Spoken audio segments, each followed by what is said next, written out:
la parole de Dieu. La Bible, c'est la parole inspirée, chers frères et sœurs. Nous allons ouvrir la Bible. Donc la Bible, c'est la parole de Dieu. C'est la parole inspirée, chers frères et sœurs. Si nous voulons connaître Dieu, chers frères et sœurs, nous avons besoin de la parole de Dieu. Il n'y a rien qui doit remplacer la parole du Seigneur. Alléluia. Et l'apôtre Paul va dire à son fils Timothée, chers frères et sœurs, son fils dans la foi, il lui dira que toute écriture est inspirée de Dieu, utile pour enseigner, pour corriger, pour convaincre, pour instruire dans la justice de Dieu, afin que l'homme de Dieu ou la femme de Dieu, celui qui s'est donné au Seigneur, puisse être un homme accompli, pas un homme au lait. Dieu veut que nous soyons accomplis, que nous soyons faits, qu'on ne soit plus des hommes et des femmes qui sont ballottés, emportés à tout vent de philosophie, de doctrine. Il veut que nous soyons des hommes et des femmes établis, enracinés, fondés uniquement dans sa parole, pas autre chose que la parole de Dieu. Ça doit être le guide de chacune de notre vie. David, le psalmiste, dira: ta parole, c'est une lampe à mes pieds, une lumière sur mon sentier. Et la lumière, elle est faite pour éclairer, chers frères et sœurs. Alléluia, nous vivons dans un monde où les ténèbres se font de plus en plus épais. Nous avons besoin de la lumière de Dieu, de l'éclairage de l'esprit, chers frères et sœurs, pour que nos pieds, nos vies ne heurtent pas, que nous ne tombions pas dans les pièges, chers frères et sœurs, de l'ennemi. Gloire à Dieu. Nous allons ouvrir maintenant la Bible dans le livre de Jean, chapitre 7. Il est dit ceci, Jean chapitre 7, à partir du verset 37. Jean chapitre 7, verset 37. Je vais lire. Et en la dernière journée, la grande journée de la fête, Jésus s'étint là et cria, disant: si quelqu'un a soif, qu'il vienne à moi et qu'il boive. Celui qui croit en moi, selon ce qu'a dit l'Écriture, des fleuves d'eau vive couleront de son ventre. Or, il disait cela de l'Esprit qu'allaient recevoir ceux qui croyaient en lui, car l'Esprit n'était pas encore, parce que Jésus n'avait pas encore été glorifié.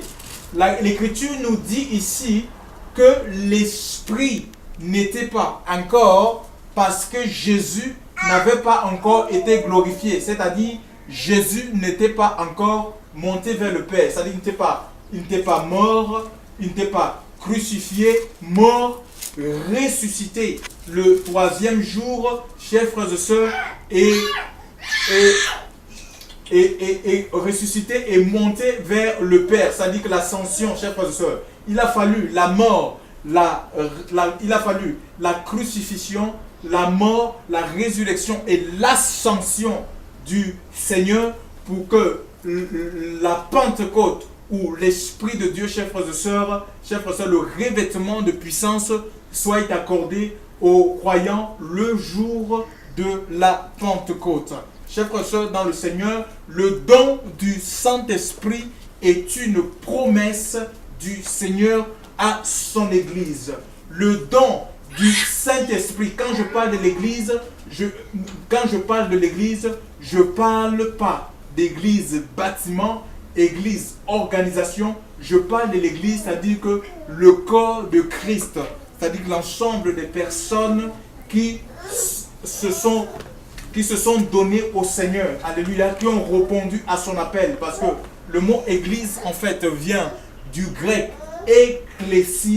ecclésia, donc on a le préfixe ek, qui veut dire hors de, et ecclésia qui veut dire assemblée, c'est être appelé quoi. Ça veut dire appeler ou assembler, donc ça veut dire appeler quoi, c'est appel. Donc ça dit que c'est des gens, c'est l'assemblée, une communauté d'hommes et de femmes qui ont répondu à l'appel du Seigneur. Ça dit qu'ils étaient quelque part et Dieu les a sortis, un peu comme il a sorti le peuple d'Israël qui était en Égypte, soumis à Pharaon, chers frères et sœurs, Et Dieu va utiliser Moïse comme étant le médiateur de l'ancienne alliance. Alléluia. Moïse, le médiateur de l'ancienne alliance, celui qui faisait le pont entre Dieu et les hommes. Celui qui faisait le pont entre Dieu et les hommes. Moïse, le médiateur de l'ancienne alliance, Dieu va l'utiliser pour sortir ce peuple, chers frères et sœurs, du joug de Pharaon, à main puissante et à bras détendus, chers frères et sœurs. Il va utiliser même des plaies, c'est-à-dire qu'à cause de l'endurcissement, chers frères et sœurs, de Pharaon, Dieu va utiliser 10 plaies jusqu'à tuer tous les premiers-nés mâles de l'Égypte, que Pharaon sera obligé de céder, chers frères et sœurs, de laisser le peuple de Dieu aller. Donc Dieu va sortir, c'est ça, c'est ordre de sortie, ordre de Dieu va les sortir de l'Égypte. C'est la même chose quand Abraham habitant en la Mésopotamie, l'Urak, le pays de donc l'actuel Irak, il va entendre la voix de Dieu. C'est ça, la foi vient de ce qu'on entend. Ce qu'on entend, l'Écriture nous dit que vient de la parole de Dieu. Il va entendre une parole qui va lui dire: quitte la maison de ton père, chers frères et sœurs, je te montrerai un pays, chers frères et sœurs, je ferai de toi une multitude de nations, et tout ce qu'Abraham fera sera uniquement de suivre la voix qu'il a entendue. Chers frères et sœurs dans le Seigneur. Donc, et c'est la même chose qui s'est faite avec Noé. Noé a répondu à cet appel. Il est sorti, chers frères et sœurs, du déluge pour rentrer dans l'arche. Idem pour Lot.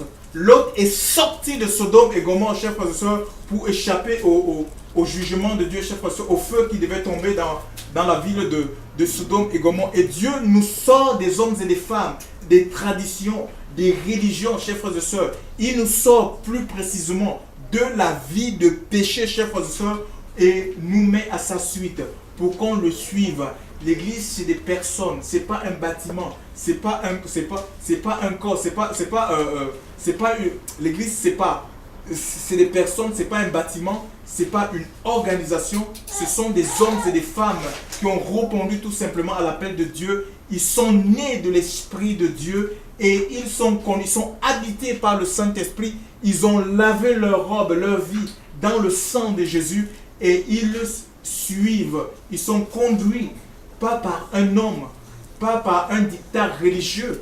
Ils sont conduits par le Saint-Esprit, chers frères et sœurs, parce qu'ils sont habités par l'Esprit de Dieu. Ils ont été adoptés par le Seigneur. Et l'Écriture nous dit dans le livre de Romains chapitre 8, verset 14, que ceux qui sont conduits par l'Esprit de Dieu sont fils de Dieu. Vous savez, on peut avoir l'Esprit de Dieu, on peut avoir reçu l'Esprit de Dieu, mais ne pas être conduit, continuer à être conduit par sa chair, à être guidé par ses pensées, courir après ses intérêts, chers frères et sœurs dans le Seigneur. Vraiment, ne pas accepter la seigneurie de Christ dans sa vie. Mais Dieu donne le Saint-Esprit à l'Église. Dieu revêt l'Église de son esprit pour que l'Église se laisse conduire par le Saint-Esprit. Si une église sans l'Esprit, chers frères et sœurs, c'est une église morte. L'église a besoin de l'Esprit de Dieu. C'est une nécessité, c'est un impératif, chers frères et sœurs. Pour rentrer dans les œuvres de Dieu, l'église a besoin de l'Esprit. Nous ne pouvons pas rentrer dans les œuvres de Dieu. L'église n'a pas la capacité de rentrer dans les projets de Dieu. L'église ne peut pas vivre, expérimenter les signes, les miracles, les prodiges, chers frères et sœurs, dans le Seigneur, si elle n'a pas l'Esprit. Et une église qui n'a pas l'Esprit, elle est morte. Elle est morte même si elle parle du Seigneur, même si elle fait des œuvres. Ce sont des œuvres religieuses, des œuvres de la chair qui n'ont aucune importance devant le Seigneur. Vous savez, les œuvres que Dieu agrée, les œuvres qui réjouissent le cœur de Dieu, ce sont les œuvres qui sont faites par lui-même. Et la Bible va nous dire dans le livre de Éphésiens chapitre 2 au verset 10 que nous sommes son ouvrage. Donc on n'a pas besoin de faire une œuvre, chers frères et sœurs. On n'a pas besoin de faire soi-disant l'œuvre de Dieu. C'est des messages toujours qu'on entend. Faites l'œuvre de Dieu et puis il y a des appels d'argent. L'église n'est pas une construction humaine. Il y a des appels d'argent, des appels répétitifs d'argent donner l'argent pour construire des bâtiments, donner l'argent pour faire ceci. Non, ce n'est pas ça l'église. L'église, c'est un édifice spirituel. Et c'est Dieu lui-même qui se charge de bâtir son église, comme il a dit à Pierre, tu es Pierre, et que sur toi, je bâtis cette pierre, je bâtirai. Donc il se charge et il a ses matériaux à lui qu'il utilise. L'apôtre Paul il va donner des détails, il va décrire ses matériaux dans sa première aux Corinthiens, plus particulièrement 1 Corinthiens chapitre 3, à partir du verset 10. Il dit, en dehors du fondement qui a été posé, à savoir Jésus-Christ, on ne peut poser un autre fondement. Il n'y a pas deux fondements, chers frères et sœurs, pour l'église, chers frères et sœurs. Si nous essayons de poser un autre fondement, si l'église se repose sur des hommes, sur un système, elle ne tiendra pas, chers frères et sœurs. Pourquoi? Parce que ce qui est bâti par Dieu et pour Dieu, ça traverse le temps. Ça ne peut pas être consumé par le temps. Et tout à l'heure, quand nous avons adoré, quand nous avons loué, je vous ai dit qu'il y a certaines, le Seigneur va donner une parabole des deux personnes, un qui a construit sa maison sur du sable et l'autre, donc c'était un fou, un insensé qui a construit sa maison sur du sable. C'est-à-dire il avait pour fondation le sable. Alléluia. Mais le sable ne peut pas porter une maison, chers frères et sœurs, face aux torrents, face aux tempêtes, face aux, chers frères et sœurs, aux ouragans. C'est impossible. Cette maison-là ne peut pas résister. Et il y a un autre qui était plus sage, qui a fondé sa maison qui a bâti sa maison sur le roc. Et Ésaïe chapitre 26 nous dit, Jésus est le rocher des siècles. Il n'a pas changé, chers frères et sœurs. Il est le même et il nous appelle. Si nous voulons avoir une vie solide, une vie forte, nous devons bâtir notre vie sur le roc, sur la pierre de la seigneurie. Nous devons accepter dans notre vie la seigneurie de Christ.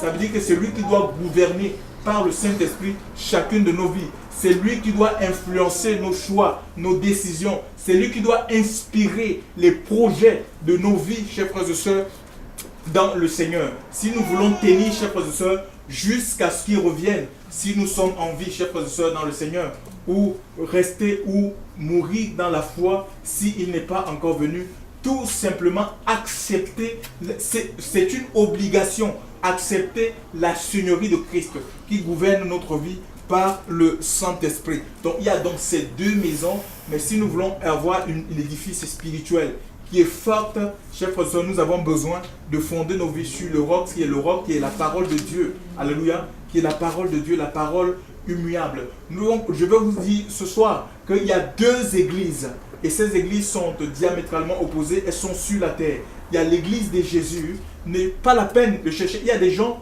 qui disent, mais comment on va faire pour trouver la vraie église? La vraie église, vous ne la trouverez pas, chers frères et sœurs. Elle n'existe pas. Ce n'est pas une dénomination. Je ne peux pas, parce que la dénomination dans laquelle je percevais, je ne trouve pas ça bien et par rapport aux pratiques qui sont faites. Alors je vais changer, je vais aller dans une autre dénomination. Mes frères, les dénominations, certaines sont suscitées par Satan. Elles sont là pour donner les gens une joie qui est fictive, qui n'est pas une joie du Saint-Esprit. La joie intérieure, la paix intérieure, c'est l'émotion, c'est de l'animation en fait quoi. Les églises font ce qu'on appelle les églises bâtiments. Les dénominations sont là pour faire de l'animation. Mais il n'y a pas la vie de l'esprit, chers frères et sœurs. Il n'y a pas cette profondeur-là. La crainte de Dieu, chers frères et sœurs, dans les cœurs et dans les vies. Pas la peine de chercher une église, de dire je vais adhérer à un mouvement, je vais adhérer à une organisation. Nous devons chercher Dieu. L'Écriture nous dit cherchez premièrement le royaume et la justice et tout vous sera pardonné. Il est question de chercher Dieu. Il est question de s'attacher uniquement à la parole de Dieu. Pas à autre chose, pas à un homme, pas à un prédicateur, même pas à moi qui vous parle ce soir. Il est question de s'attacher à la parole, chers frères et sœurs. Et vous avez le droit d'examiner les Écritures pour savoir si ce que je suis en train de prêcher est en accord, est en osmose avec ce qui est écrit. Parce que on ne peut pas ajouter une autre prophétie. Toutes les prophéties que nous pouvons dire, ou toutes les paroles que nous pouvons dire, ce sont les paroles du Seigneur. C'est ça le rôle du Saint-Esprit, actualiser les paroles du Seigneur au travers des instruments, des hommes et des femmes, chers frères et sœurs, qui annoncent, qui apportent le témoignage de Jésus. Donc on ne peut pas inventer un autre message. On ne peut pas inventer un 5e évangile. C'est impossible. Tout est consigné dans la parole de Dieu. Alléluia. Et la Bible, c'est notre seule référence. Donc je disais, il y a 2 églises. Et l'église, si vous voulez faire l'église du Seigneur, la vraie église, elle est cachée. Elle n'a pas de mine.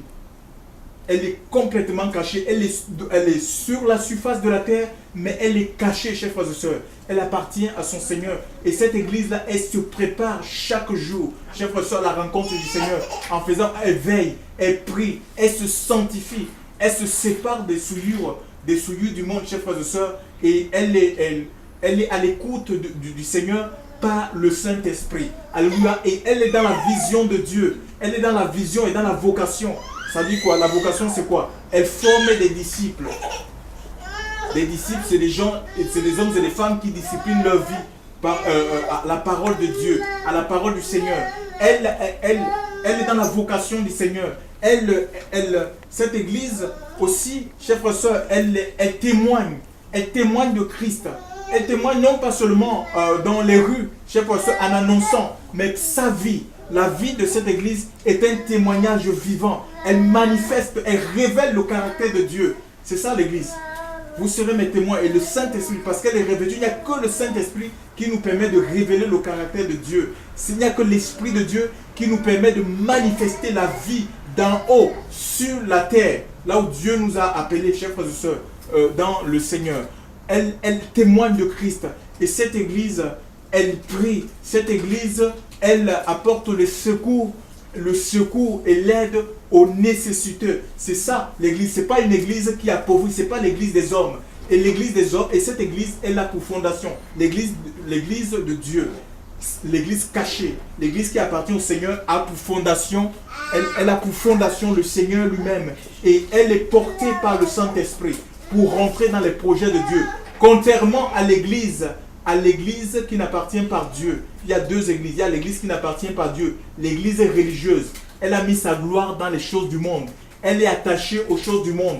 Elle a les messages du monde. Elle veut le monde. Elle veut bâtir le monde. Elle a les messages, c'est les messages de prospérité. C'est en fait les messages qui fragilisent le peuple de Dieu, qui affaiblit le peuple de Dieu face à Satan, qui amène les âmes à s'attacher. Au lieu de s'attacher au Seigneur, elle attache plutôt aux choses matérielles. Chers frères et sœurs, ce sont les messages qui rendent faibles les âmes, c'est une église en fait qui appauvrit le peuple de Dieu au lieu de les enrichir, de la parole de Dieu, de la présence du Seigneur, avec les messages de sainteté, de pureté, les messages de repentance. Elle les enseigne les rêves, les chimères, chers frères et sœurs. Elle les enseigne l'illusion pentecôtiste. Vous allez tous être riches, vous allez avoir des villas, vous allez que des choses matérielles. Ce n'est pas dans la Bible. On n'a pas vu un homme de Dieu enseigner, chers frères et sœurs, ces choses. Et je voulais vous dire que les choses matérielles ne sont pas un critère de bénédiction devant le Seigneur. Il y a des gens qui sont des mafieux, il y a des gens qui sont des grands brigands, des voleurs, mais des gens qui roulent dans l'or et l'argent, mais ils ne connaissent pas Dieu. Il y a des méchants, même des chefs d'État qui sont des despotes, chers frères et sœurs, mais qui ont toutes les richesses du monde. Est-ce qu'ils sont au Seigneur? Est-ce qu'ils appartiennent à Dieu? L'Écriture nous dit que nos bénédictions sont cachées. Dieu nous a bénis de toutes les bénédictions dans le livre des Colossiens. Dieu nous a bénis de toutes les bénédictions dans les lieux célestes en Christ. Donc notre bénédiction, ça ne dépend pas d'un homme. Ce n'est pas un homme qui va te rendre béni. Ce n'est pas un prédicateur qui va te bénir parce que tu donnes l'argent dans son système d'église ou la boutique, la société qu'il a mis en place et qu'il appelle église. Non, c'est ta relation avec Dieu qui te permet de rentrer dans ces bénédictions spirituelles. C'est quoi? L'apôtre Paul parle de ces bénédictions dans le livre de Romains. Il dit le royaume des cieux, ce n'est pas le manger et le boire. Ce n'est pas des choses qui tournent autour de notre corps, chers frères et sœurs. C'est la paix, c'est la joie. Ce sont la paix et la joie qui est produite par l'Esprit de Dieu. Parce que le fruit de Dieu, quoi? C'est le fruit de Dieu. Le fruit de l'Esprit, c'est le caractère de l'Esprit Saint. Voyez, l'Esprit de Dieu a un caractère, l'Esprit de Dieu a une nature. Sa nature, c'est paix, c'est l'amour, c'est la joie, c'est la bonté, c'est la maîtrise de soi, c'est la fidélité, chers frères et sœurs. Alléluia. Et Dieu va mettre cette nature, il va imprimer cette nature parce qu'on est attaché à lui, chers frères et sœurs. Et c'est ça qui va nous rendre solides. C'est ça qui va nous amener à adorer Dieu en toutes circonstances. Attachés, qui ont reçu la nature de Dieu, la nature divine, chers frères et sœurs, ils peuvent adorer. En fait, c'est des chrétiens. Ils sont passés de l'étape de vainqueur. Vous savez, il y a des gens qui, quand ils ont gagné, ils sont heureux, ils sont contents, ils louent, même dans le monde naturel, chers frères et sœurs. Mais ces enfants de Dieu, ils ont dépassé cette étape. Ça veut dire qu'ils apprennent à rendre grâce même quand ils passent des situations d'échecs et de défaites. Pourquoi? Parce qu'ils ont compris que tout concourt au bien de ceux qui aiment Dieu et de ceux qui sont appelés selon son dessein. Ça veut dire que même des défaites sont des décorations pour ces enfants de Dieu. Pourquoi? Parce que nous ne connaissons pas, nous sommes limités dans la chair, dans notre vue. Nous ne connaissons pas les tenants et les aboutissants de certaines situations. Et puisque nous nous laissons conduire par l'Esprit de Dieu, on apprend tout simplement à dire merci Seigneur. Que ce soit pour les échecs, chers frères et sœurs, de la vie, les épreuves de la vie, nous apprenons à remercier Dieu. Parce que celui qui est notre Seigneur, celui qui nous conduit, nous sommes dans la paume de ses mains et il ne peut pas accepter, il dit même les cheveux de nos têtes sont comptés. Donc il ne peut pas accepter quelque chose quelque chose de mal nous arrive sans son accord. Et s'il permet, chers frères et sœurs, il sait lui pourquoi. Alléluia. Il sait pourquoi il le permet et il fait tout pour sa gloire. Alléluia. Même des situations, il nous mettra dans... Parce qu'on est là pour apprendre à connaître en fait qui il est. Gloire à Dieu. Donc, chers frères et sœurs, soyons l'église du Seigneur. L'église qui aime Jésus, qui est attachée à sa parole. Il dit, si vous m'aimez, gardez mes commandements. Je reviens un peu sur le passage de Jean, chapitre 7, verset 37. La Bible nous parle ici d'une fête. Le jour de la fête, Jésus s'éteint là et cria disant, si quelqu'un a soif, qu'il vienne à moi et qu'il boive. Celui qui croit en moi, selon ce qu'a dit l'Écriture, des fleuves d'eau vive couleront de son ventre. Or, il disait cela de l'Esprit qu'allait recevoir ceux qui croiraient en lui. De quelle fête est-il question ici? Chers frères et sœurs, il est question de la fête des tabernacles. Il est question de la fête des tabernacles. Vous voyez, c'était en Israël, il y avait trois fêtes. Israël, quand ils sont sortis de l'Égypte, Dieu les a donné trois fêtes. C'est des fêtes instituées par Dieu. Il y avait la Pâque, il y avait la Pentecôte, il y avait la fête des tabernacles. La Pâque, la Pentecôte, c'est des fêtes qui ont déjà eu lieu, mais le tabernacle, c'est la fête à venir. Mais comprenez que quand ils sont sortis de l'Égypte, durant leur pèlerinage, sortant de l'Égypte, ils ne sont pas directement rentrés en possession de Canaan. Ils ont fait 40 ans, chers frères et sœurs, ils ont traversé le désert et ça les a pris 40 années, chers frères et sœurs, de marche au désert. Mais pendant ce temps, nous devons comprendre que, en fait, ils n'ont pas marché 40 ans jour pour jour. Il y avait des moments où ils s'arrêtaient. Quand nous lisons, chers frères et sœurs, le livre d'Exode, nous voyons qu'à un certain moment, la Shekinah de Dieu, ou la nuée, il arrivait que la nuée qui marchait devant eux s'arrêtait, chers frères et sœurs, et ils étaient obligés de s'arrêter parce que ce soit Moïse ou aucun Josué, personne, Myriam, le peuple, personne ne connaissait la direction de la terre promise. Tous étaient nés en Égypte.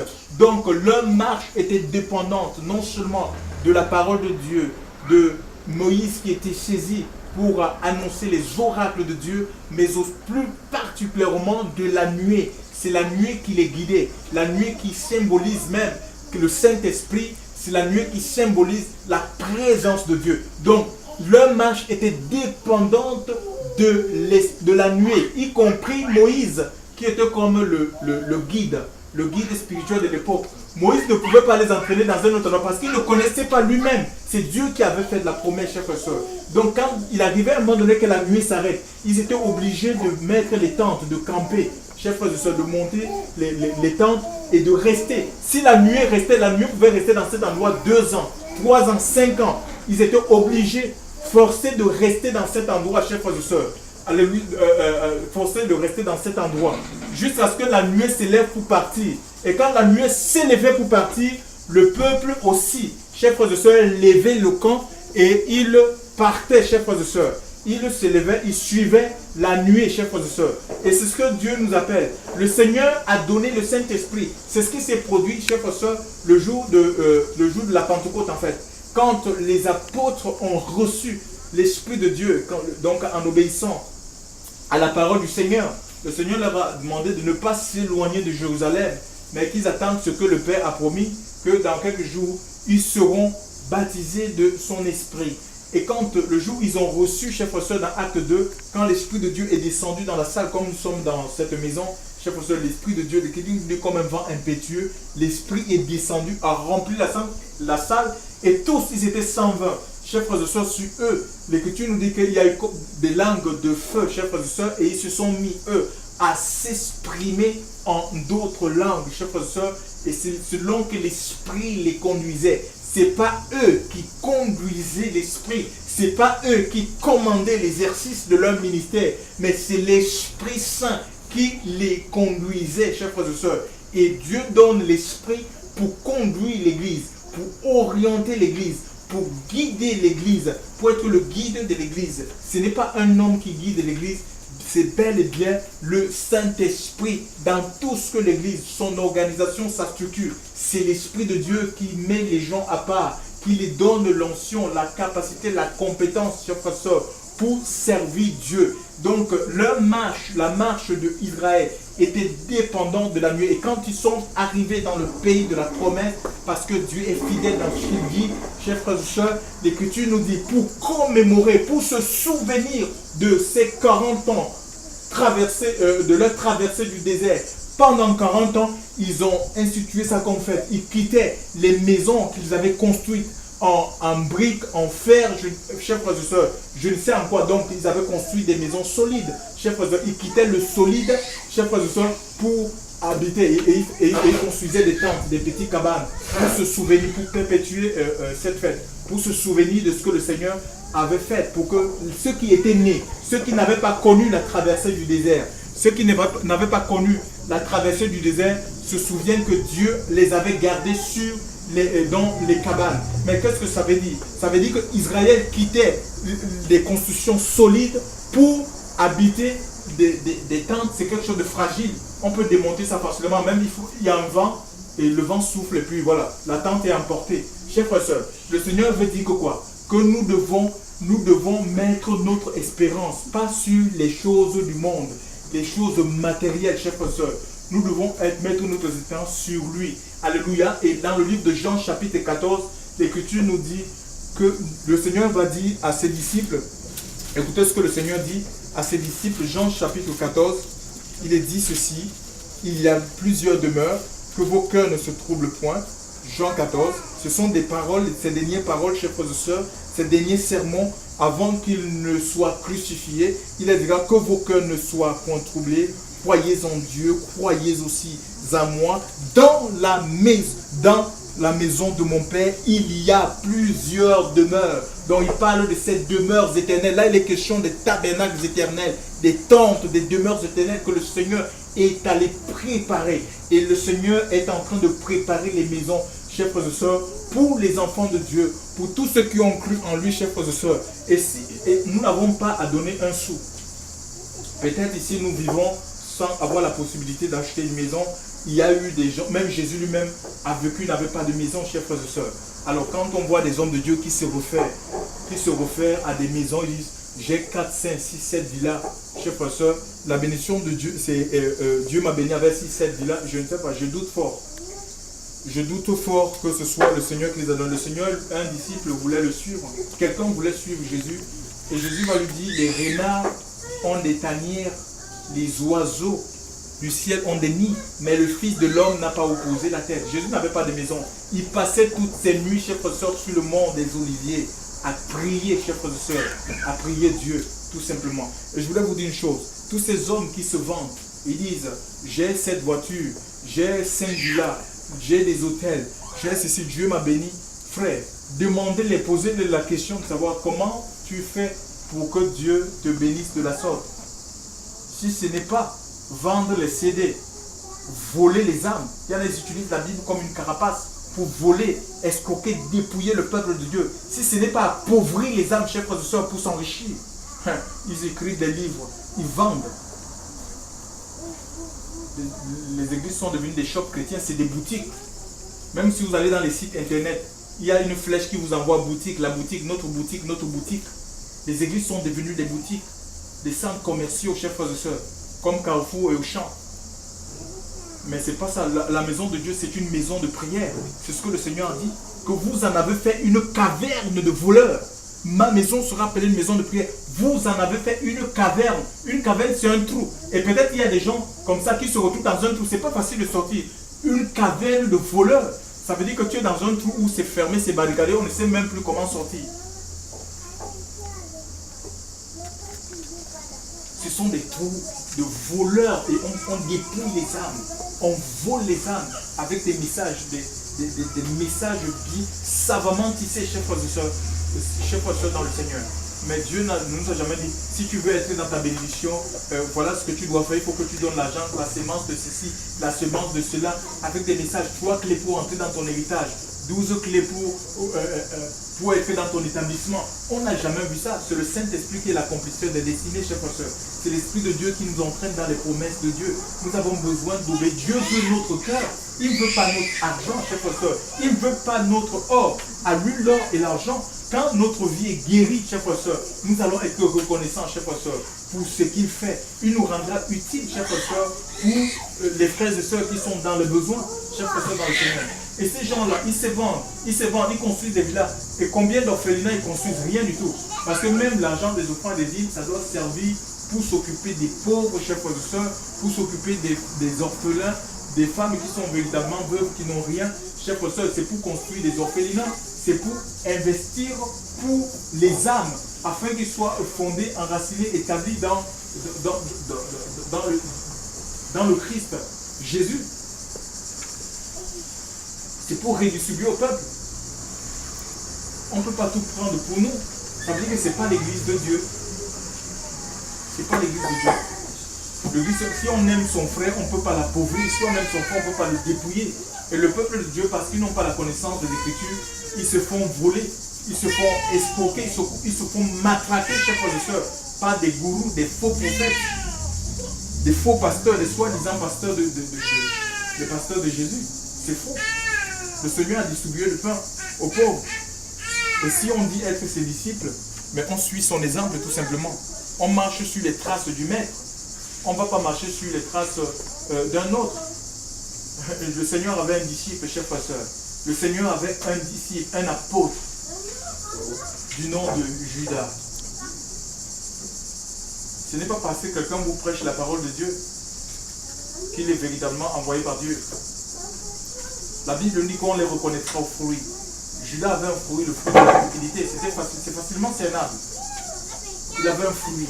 L'Écriture dit qu'aux fruits, vous les reconnaîtrez. Dans le livre de Matthieu, chapitre 7, à partir du verset 14.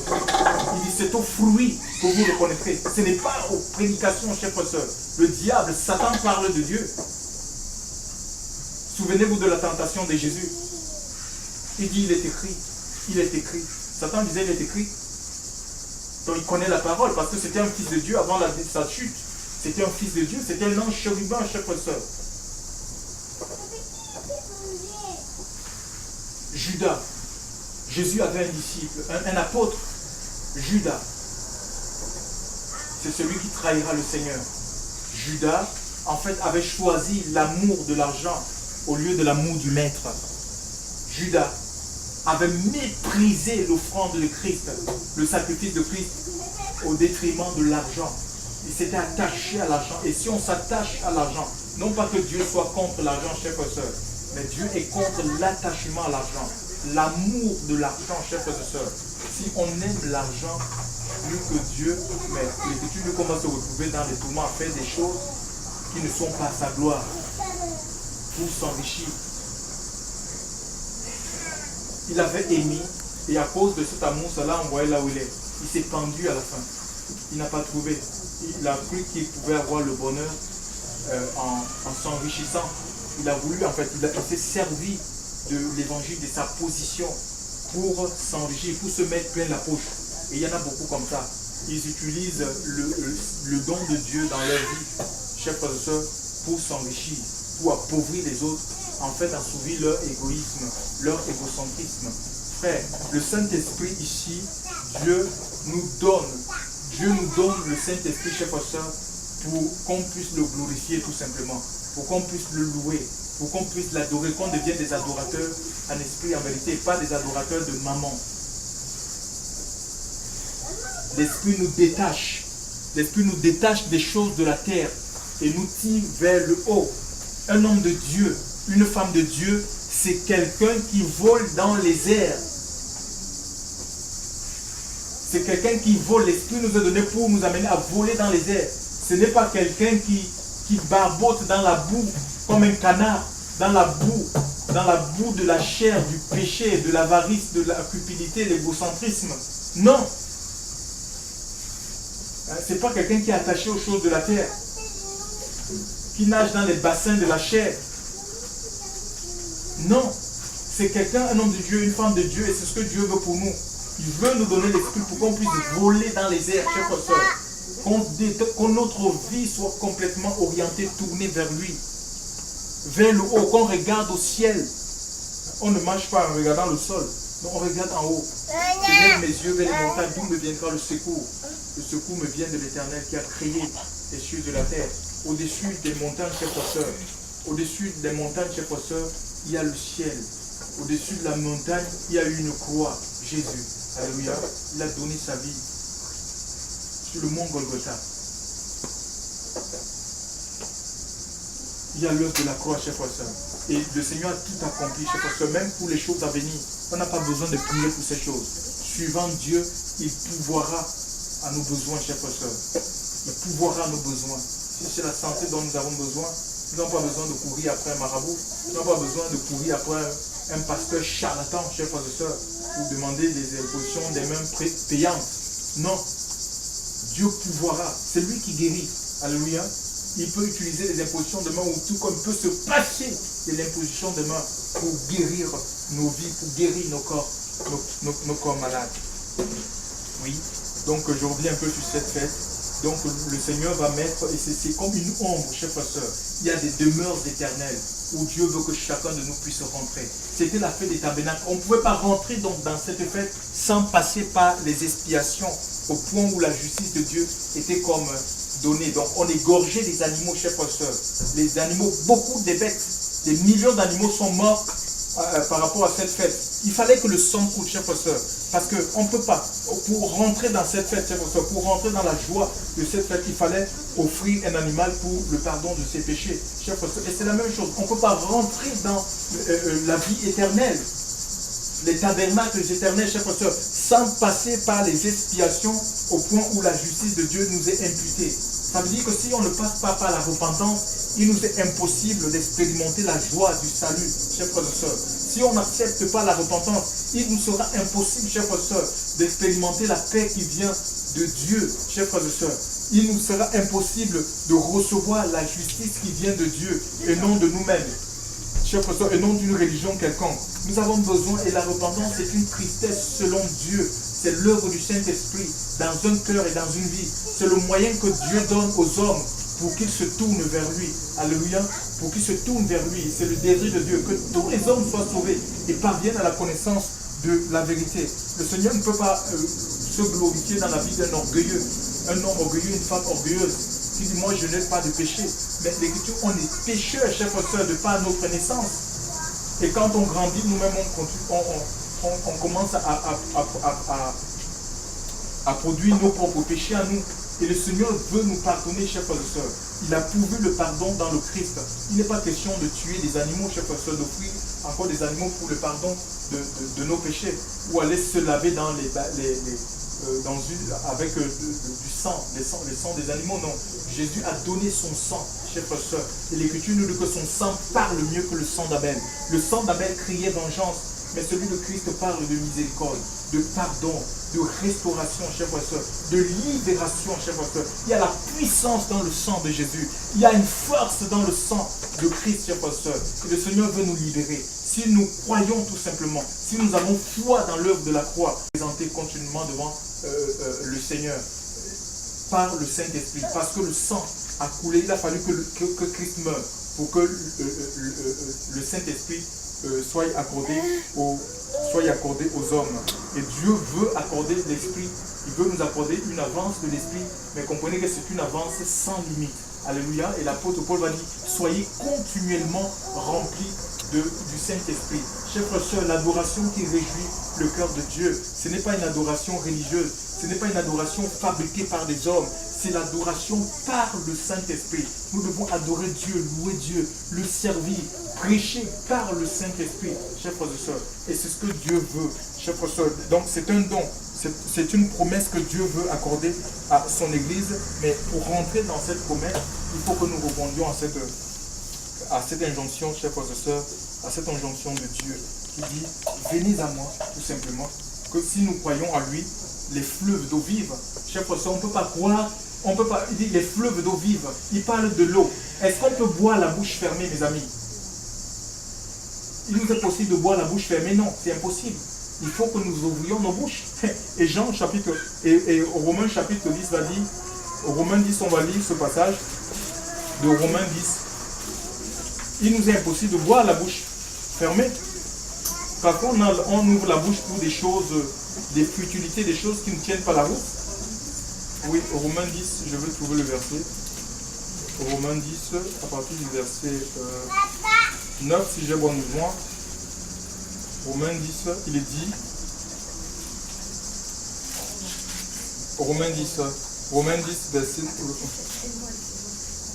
Romains 10, verset 9. Si tu confesses de ta bouche Jésus, si tu confesses de ta bouche Jésus comme Seigneur et que tu crois dans ton cœur que Dieu l'a ressuscité d'entre les morts, tu seras sauvé. Car du cœur on croit en justice et de la bouche on fait confession en salut. Donc c'est en croyant du cœur qu'on parvient à la justice et c'est en confessant de la bouche qu'on entre dans le salut de Dieu. Alléluia. Donc il nous faut ouvrir la bouche, non seulement la bouche mais le cœur aussi. Il faut qu'on ouvre notre cœur, chers frères et sœurs. Alléluia. Nous devons ouvrir notre cœur à Dieu. Oui, le cœur, c'est la partie la plus sale de l'homme. Et Dieu s'intéresse, chers frères et sœurs. C'est la partie la plus sale de l'homme parce que c'est du cœur que naissent les mauvais désirs, les adultères, le meurtre, les rancunes, les divisions, les jalousies, chers frères et sœurs, la cupidité haute. C'est du cœur que naissent ces choses. Et c'est ce qui sort de nous qui nous souille, en fait, quoi. Et Dieu veut, comme il est né, comme le Seigneur est né dans une étable. Vous voyez, le Seigneur est né dans une étable, une mangeoire d'animaux. Ce n'est pas quelque chose d'agréable. Ce n'est même pas un endroit où on aimerait amener nos amis. Et parfois, il y a dans nos vies comme ça, des choses des endroits qui ressemblent à des mangeoires d'animaux, que nous, on ne peut même pas en parler aux gens, tellement ça nous fait honte. Qu'on le cache pour nous, même ceux pour qui on dit, ça ce sont nos meilleurs amis, je les raconte nous-mêmes. Tellement c'est sale, ça nous fait honte. On n'est pas obligé d'en parler, mais le Seigneur veut rentrer dans ces endroits. Il veut nous transformer. La Bible nous dit que ceux qui sont en Christ deviennent des nouvelles créations. Les choses anciennes sont passées. Dieu veut briser la puissance, le joug du péché en nous. Il veut briser les malédictions dans notre vie. Il veut nous donner une espérance nouvelle. Il veut nous donner une nouvelle vie. Il veut nous donner sa nature, chers frères et sœurs, son caractère. Il veut que nous devenions, chers frères et sœurs, ces représentants, chers frères et sœurs, sur les représentants du ciel, sur la terre, pour le ciel. Si tu confesses de ta bouche le Seigneur, si tu crois dans ton cœur que Dieu l'a resté des morts, tu seras sauvé. Tu seras sauvé peut-être après cette prédication. Dieu peut te sauver. Et ça peut être après un jour, un mois, c'est Dieu qui définit le jour. Mais toi, tout simplement, tu as besoin d'ouvrir ton cœur à la parole de Dieu, de te laisser pénétrer par la parole du Seigneur. Gloire à Dieu. Il dit, tu seras sauvé. Je reviens sur Jean chapitre 7. Il est dit, celui qui croit en moi, oui, va. Celui qui croit, les fleuves d'eau vive couleront de son sein, juste comme dit l'Écriture. Donc Dieu veut que l'eau c'est le symbolise, ça symbolise le Saint-Esprit, c'est sa présence. Il veut que sa présence coule continuellement dans notre vie. Il veut nous abreuver de sa présence, chers frères et sœurs. Nous avons besoin de l'Esprit de Dieu. Nous avons besoin de sa présence. Nous n'avons pas besoin de... Ce n'est pas les voitures, les maisons. Je ne dis pas que c'est mauvais, chers frères et sœurs, qui nous rendront heureux. Que la présence de Dieu, chers frères et sœurs. Nous avons besoin d'être remplis de sa présence, de son esprit, chers frères et sœurs. Alors nous allons apporter, chers frères et sœurs, à ce monde qui est sec. On vit dans un monde où tout est sec, tout est aride, chers frères et sœurs. Que d'aridité. Les gens ont soif. On vit dans un monde où les gens ils ont soif. Et pour assouvir, ils ont soif de tout. Ils ont soif de pouvoir, soif de notoriété, soif, chers frères et sœurs, d'argent. Ils ont soif de gloire. Et pour assouvir leur soif, qu'est-ce qu'ils font? Ils sont prêts à boire du sang humain, chers frères et sœurs, pour avoir le pouvoir, pour asseoir leur pouvoir, leur domination. Ils sont prêts à avoir des pratiques sexuelles avec des animaux, chers frères et sœurs, pour arriver à leur fin. Ils sont prêts pour assouvir leur soif, soif de pouvoir, soif de notoriété. Ils sont prêts à sacrifier leurs enfants aux démons, chers frères et sœurs, dans le Seigneur. Mais le Seigneur dit, c'est gratuit, chers frères et sœurs. Dans le prophète Ésaïe 55, il dit, venez aux eaux. Même ceux qui n'ont pas l'argent, c'est gratuit, chers frères et sœurs. Christ a payé de sa vie. Alléluia. Nous devons venir tels que nous sommes. Et chers frères et sœurs, on vit dans un monde où il y a des citernes. Ésaïe, le même prophète, dira que ce sont des citernes qui ne retiennent pas d'eau. Ce sont des citernes crevassées. On va souvent quelque part épuiser, mais on est toujours insatisfait. On est dans l'insatisfaction totale. Et même quelquefois, ces citernes-là c'est de l'eau empoisonnée. C'est de l'eau infecte. Chers frères et sœurs, et quelque part nous avons bu peut-être à ces citernes. Ça nous parle des citernes religieuses, hein? Un peu comme cette femme,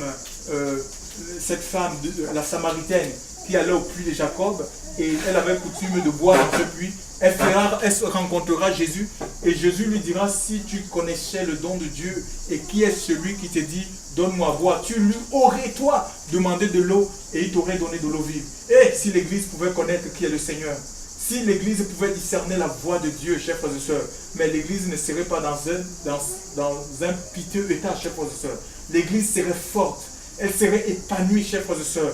Elle révélerait véritablement Dieu. Et le monde, chers frères et sœurs, se tournerait à lui. Mais l'Église, elle ne discerne pas, elle n'arrive pas, elle court, elle marche comme le monde, elle veut vivre comme le monde, elle fonctionne comme le monde, elle est structurée comme le monde, comme la religion, raison pour laquelle il n'y a pas l'action de Dieu. L'action de Dieu est comme retenue. Chers frères et sœurs dans le Seigneur, nous avons besoin tout simplement de venir au Seigneur et de lui ouvrir notre cœur et de boire gratuitement. C'est les eaux de sa présence, c'est son onction dans notre vie qui nous éclaire, chers frères et sœurs, qui va nous garder, qui nous rend forts, solides, qui nous permet de ne plus pécher, de ne plus avoir goût au péché. C'est la présence de Dieu dans notre vie qui nous affectionne aux choses du royaume, qui nous fait aimer sa parole et qui nous permet de marcher avec Dieu malgré les difficultés. Je disais qu'il y a des gens, il y a des citernes dans ce monde, chers frères et sœurs, et des citernes qui empoisonnées. Et peut-être notre vie est remplie d'amertume. Ce soir, peut-être il y a de l'amertume parce que nous avons bu à ces citernes, les citernes des marabouts, les citernes des ordres mystiques, la rose-croix, la franc-maçonnerie. On est allé dans ces sociétés secrètes, ésotériques, pour aller puiser, pensant trouver le bonheur. Et nous nous sommes fait piéger. On est comme embrigadés, enchaînés. Et notre vie tourne en rond, on est lié même par les mauvais esprits. Le Seigneur peut nous délivrer, chers frères et sœurs, dans le Seigneur.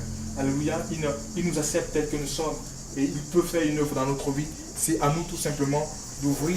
La Bible va parler d'une histoire, chers frères et sœurs, dans la Bible. C'était le prophète, avec le prophète Élisée.